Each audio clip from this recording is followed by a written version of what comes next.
India purchased it's Airbus C295MW military transport aircraft. ये तो शुक्र मनाए कि इन्होंने अब इनको मिले हैं, अगर इनको पहले मिलते हैं तो हम राफेल की तरह इनका भी सत्यानाश कर देते हैं।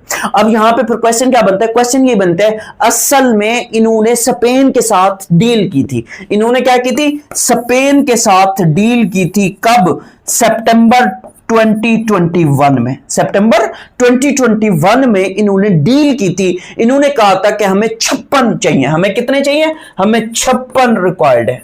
इनकी डील कितनी की हुई थी? 56 की हुई थी। 56 की इनको रिक्वायर्ड थे या इनकी डील हुई थी सितंबर 2021 में।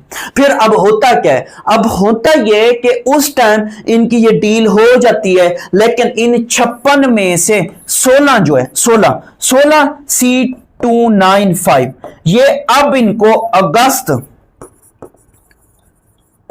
2025 में स्पेन ने दे दिए। स्पेन ने क्या किया? स्पेन ने इनको ये दे दिए।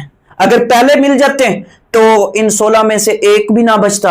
अगर ये जब हमारे मतलब इनके साथ क्या हुई थी, इनके साथ लड़ाई हुई थी, तो जैसे राफेल का हमने हाल किया वैसे इनका भी हाल करके दिखाते। फिर आगे बात करते हैं।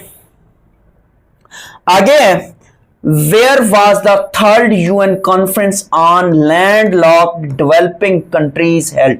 तो ये कहां हुई? ये अवाजा कहां है? तुर्कमानिस्तान। अवाजा सिटी है किसका? तुर्कमानिस्तान। तो वहां पे हुई। अब जरा क्वेश्चन याद रखिएगा, कब से कब तक होती है? तो ये 5 से 8 अगस्त 2025 को हुई। 5 से 8 अगस्त 2025 को हुई।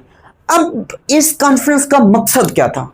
अब देखिए, लैंडलॉक्ड कंट्रीज कौन सी होती हैं? लैंडलॉक्ड कंट्रीज वो कंट्रीज होती हैं जिनके साथ सहल नहीं लगता। सहल नहीं लगता क्या मतलब है? मतलब समंदर नहीं लगता, या जिनकी सैली पट्टी नहीं होती। सैली पट्टी नहीं होती जिसको हम कोस्ट लाइन कहते हैं, कोस्ट लाइन नहीं होती, तो वो लैंडलॉक्ड कंट्रीज होती हैं। जैसे अफगानिस्तान है, अफगानिस्तान के साथ ओशन नहीं लगता, समंदर नहीं लगता। इसी तरीके से नेपाल है, नेपाल के साथ नहीं लगता, भूटान के साथ नहीं लगता।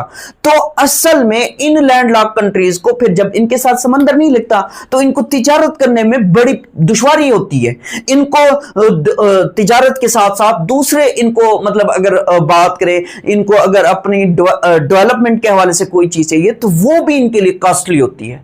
तो इस वजह से इन लैंडलॉक कंट्रीज के लिए एक यूएनओ क्या करता है? कॉन्फ्रेंस मुनक्किद कराता है। इस बार जो हुई है वो 3rd यूएन कॉन्फ्रेंस थी, जो कि अवाजा तुर्कमानिस्तान में हुई। अब